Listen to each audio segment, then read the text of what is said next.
Wanda vision का episode 6 Disney plus पर आ गया है, जिसे आप इंडिया में हॉट स्टार पर देख सकते हैं। जहां पिछले एपिसोड की तरह इस एपिसोड में बहुत सारे वियर्ड और क्रीपी सीन हैं जो हमें बहुत सारे ईस्टर एग और हिडन डिटेल्स देते हैं। तो चलिए स्पॉइलर अलर्ट्स के साथ सब पर एक एक कर बात करते हैं। आप देख रहे हैं मूवी इनसाइडर और मैं हूं मोहित। तो जल्दी से चैनल को सब्सक्राइब और वीडियो को लाइक, कमेंट और शेयर कर दीजिए और घंटा बजा देना।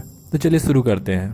आगे जब विजन वेस्ट व्यू के किनारे पहुंचता है तो पाता है कि वहाँ के लोग फ्रोजन के पोजीशन में है, जहाँ एग्निस भी होती है।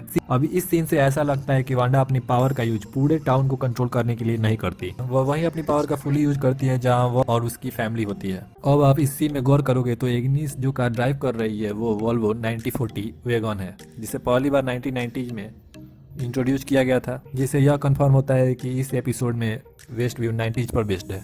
अब यहाँ गौर करने वाली बात है कि एग्निस की हैलोवीन कॉस्ट्यूम एक विच की जैसी होती है, जिससे कि फिर से हिंट्स मिलता है कि एग्निस ही एमसीयू की आगाथा हार्कनेस है।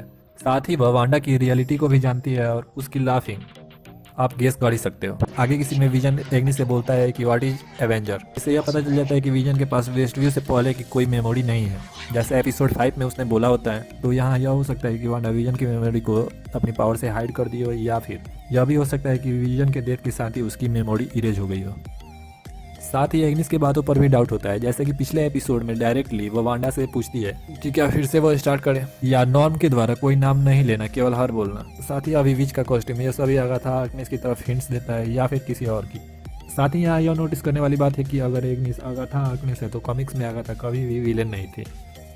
साथ ही इस एपिसोड में क्लियर हो जाता है कि पिछले एपिसोड में मोनिका ने जिस एरोस्पेस इंजीनियर के बारे में बोला था वह फीमेल होकर मेल नाम है। अब एरोस्पेस इंजीनियर कौन है तो उसको मैंने अपने पिछले वीडियो में कवर किया है। आगे की सीन में डॉर्सी पाती है कि मोनिका का डीएनए स्ट्रक्चर वेस्ट व्यू में आने और जाने से 2 बार चेंज हो गया है।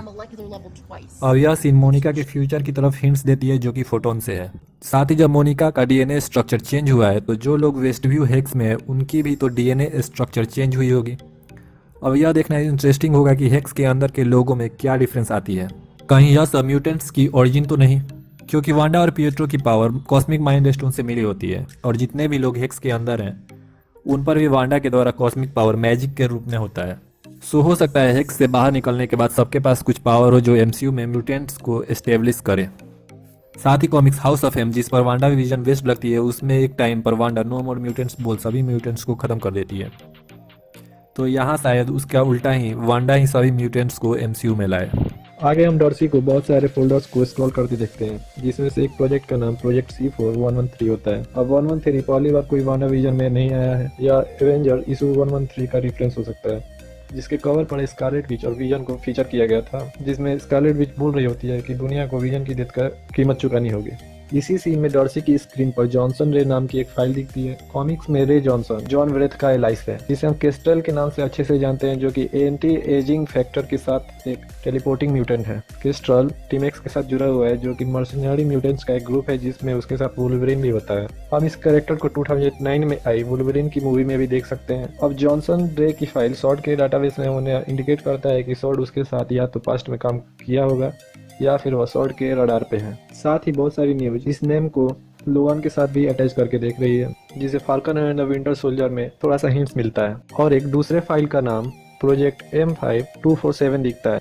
तो 247 एवेंजर्स 247 का रेफरेंस हो सकता है, जिसमें इटर्नल्स अपनी ओरिजिन रिवील करते हैं और स्कारलेट विच और विजन कैप्टन मार्वल की मदद करने की कोशिश करते हैं। और आगे हम इटर्नल्स की मूवी भी एमसीयू में देखने वाले हैं, जो एमसीयू ने कंफर्म कर दिया है। तो ये रही हिडन डिटेल्स वांडा विजन के एपिसोड से। अगर मेरे से कुछ मिस हुआ हो तो आप कमेंट्स में बताएं। साथ ही आप अपना स्कोर भी बताएं कि आपको कितना पता था। साथ ही अगर आपको मेरी मेहनत थोड़ी सी भी पसंद आई हो तो वीडियो को लाइक, कमेंट, शेयर और चैनल को सब्सक्राइब जरूर करें। मिलते हैं किसी नए वीडियो में किसी नए टॉपिक के साथ, तब तक के लिए बाय।